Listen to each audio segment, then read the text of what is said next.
membros.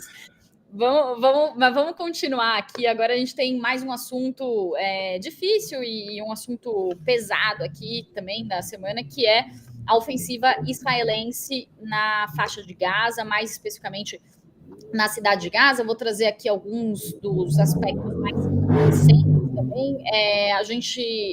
Israel iniciou essa ofensiva que já tinha sido aprovada pelo gabinete de guerra de tomar a cidade de Gaza, e nessa semana essa ofensiva terrestre está avançando sobre a cidade de Gaza. Foram inclusive lançados panfletos para os palestinos saírem da cidade de Gaza por algumas rotas. Lembrando que a cidade de Gaza fica ali no centro-norte do enclave e é uma cidade com 1 milhão de habitantes, cerca de metade, então, da população da faixa de Gaza vive na cidade de Gaza, e muitas dessas pessoas elas já tinham saído da cidade de Gaza, retornado diante dos ataques, e a ONU disse que pelo menos 200 mil pessoas, isso até ontem, já tinham cruzado do norte para o sul de Gaza. E o que os palestinos falam é que alguns deles decidiram ficar porque eles sabem que se sair, eles não sabem se vão conseguir voltar, e eles também têm medo de sair. E a ONU, inclusive o escritório humanitário da ONU, que conversou com a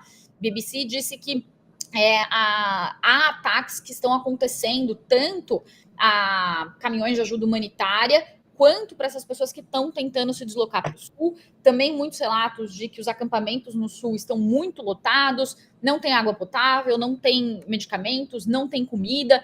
Então, uma situação humanitária muito grave também no sul. Então, basicamente, eles não têm para onde ir e estão sendo pressionados a sair da cidade de Gaza. As forças de defesa israelenses dizem que o Hamas está se escondendo na cidade de Gaza, e eles precisam que a população se retire para eles terminarem de eliminar o Hamas, que é um objetivo, inclusive, declarado pelo primeiro-ministro israelense Benjamin Netanyahu. Em meio a isso, né, Américo, saiu mais um veto dos Estados Unidos, que vetou pela 6ª vez um projeto de resolução no Conselho de Segurança da ONU, que exigia um cessar-fogo imediato em Gaza, com os Estados Unidos dizendo que o texto dessa declaração não foi longe o suficiente para condenar o Hamas. Todos os outros 14 membros do Conselho de Segurança votaram a favor desse projeto, pedindo o fim dos ataques. Também, nessa semana, na segunda-feira, vai acontecer uma cúpula para a solução de 2 estados, promovida pela França e Arábia Saudita, e nessa cúpula, alguns países vão reconhecer o Estado palestino, como Austrália, Bélgica, Canadá, Malta, Portugal e Reino Unido. E aí eu passo a bola para você, Américo, porque o Reino Unido, inclusive, falou, né, que de fato vai reconhecer o Estado palestino. Tinha algumas questões ali que tinha colocado, alguns critérios, condições para fazer esse reconhecimento, mas aparentemente também vai reconhecer junto com esses outros países o Estado da Palestina. Vai reconhecer, isso foi confirmado pelo primeiro-ministro Keir Starmer, do lado do presidente Trump. E eu perdi muito as esperanças com relação à possibilidade de alguma saída diplomática ser atingida, de algum cessar-fogo acontecer em breve, justamente neste momento em que o Keir Starmer estava de um lado, o Donald Trump do outro, aqui no Reino Unido, e houve uma pergunta, mais uma vez, de um jornalista britânico para o presidente Donald Trump, falando o seguinte: o senhor é a única pessoa do mundo que tem condições de exercer pressão sobre o governo israelense para encontrar uma saída diplomática, para encontrar uma forma de acabar com essa guerra que já deixou mais de 65 mil mortos, que, segundo, inclusive, né, Pri, nessa lista enorme que você fez de tragédias, tem uma outra, né, dessa semana, que foi uma comissão independente da ONU, chegou à conclusão que Israel estaria, sim, cometendo genocídio contra os palestinos. Eles dizem que pelo menos 4 dos 5 crimes que tipificam ali o que é o genocídio estão sendo cometidos pelos israelenses. Eles identificam pelo menos 3 políticos: o primeiro-ministro Benjamin Netanyahu, o presidente Isaac Herzog e o ex-ministro da Defesa Yoav Gallant, como responsáveis também por isso, pelas declarações que eles deram. Então, mais uma tragédia nisso. O governo israelense, é sempre bom a gente destacar isso também com muita ênfase, nega esse relatório, diz que é um relatório parcial, que só funciona para... Desculpa te interromper, mas só para complementar, Américo, falou que a avaliação é escandalosa e falsa, e aí do que você falou, né, são 4 dos 5 atos genocidas tipificados pelo direito internacional que estão presentes, que é matar membro de um grupo nacional, étnico, racial ou religioso, causar graves danos físicos e mentais, impor deliberadamente condições destinadas a destruir esse grupo e impedir nascimentos. Então, de acordo com o direito internacional, são 5 atos genocidas, 4 deles estariam configurados, segundo essa comissão da ONU, e aí Israel falou que é escandaloso e falso. Desculpa. Isso, Israel nega, etc. Mas nós temos essa comissão, nós temos o processo em andamento que foi aberto pela África do Sul, nós temos os principais especialistas, um colegiado de especialistas em genocídio, dizendo que, na verdade, Israel estaria realmente cometendo genocídio,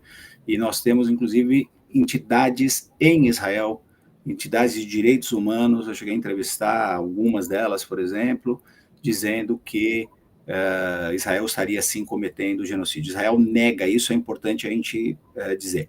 Mas, por que eu dizia que eu praticamente perdi as esperanças em ver algum tipo de solução no curto prazo? Porque no mesmo momento, ou logo depois que o Keir Starmer confirmou que o Reino Unido vai sim reconhecer o Estado da Palestina para colocar pressão em Israel, em que ele disse que é absolutamente irresponsável do lado israelense fazer uma ofensiva como essa na cidade de Gaza, logo na sequência, perguntado por um jornalista britânico que disse isso: o senhor, Donald Trump, é a única pessoa que pode acabar com isso? Quando é que o senhor vai fazer alguma coisa? Ele se recusou a dizer isso, ele disse, com razão, que os ataques do Hamas foram injustificáveis, que foram um dos piores momentos da história da humanidade. Ele tem razão, não existe a menor justificativa pelo que o Hamas fez, mas também estamos perdendo a justificativa pelo que está acontecendo na guerra, porque Israel dizia até então que estava se atacando para se defender. Provavelmente já passamos por isso, como o próprio Conselho de Segurança da ONU propôs ontem. Foi vetado por quem? Pelos Estados Unidos. Então, os Estados Unidos não vão colocar pressão sobre Israel. O presidente Donald Trump deixou isso claríssimo na entrevista que ele deu aqui, e infelizmente nós vamos ver mais atrocidades acontecendo. É importante também destacar que o Hamas comete um crime de guerra ao manter aqueles reféns nas condições em que estão lá nos calabouços da faixa de Gaza, e esses reféns precisam ser libertados o mais rapidamente possível. Agora, a realidade é que a gente vê tragédia para todos os lados, de todas as formas, e é muito, muito, muito, muito impactante tudo isso. Uhum. Eu queria agradecer aqui mais um membro do nosso clube, aqui o Guilherme Antunes Parreiras Bastos, obrigada por se tornar membro também, e o Deformadia, que perguntou: a comunidade internacional repudia a ação de Israel em Gaza, porque os Estados Unidos não se manifestam contra também. E daí há uma situação aqui, né, que é específica e relacionada também ao governo Trump, né, porque até o que eu tinha falado do Macron, Américo, foi porque o Emmanuel Macron deu uma entrevista para uma rede israelense essa semana, e ele falou: a França defendeu o direito de Israel de se defender contra o Hamas. Mas o que acontece é que chegou um momento em que muitos civis começaram a pagar por isso, né?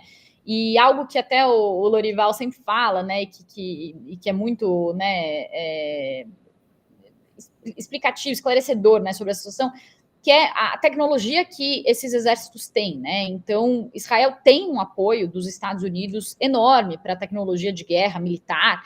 Então, Israel consegue fazer ataques muito precisos. Vide os ataques que foram feitos ao Irã, os ataques que foram feitos aos negociadores do Hamas em Doha, ainda que não tenham atingido ali o principal negociador, mas, enfim... O Hezbollah.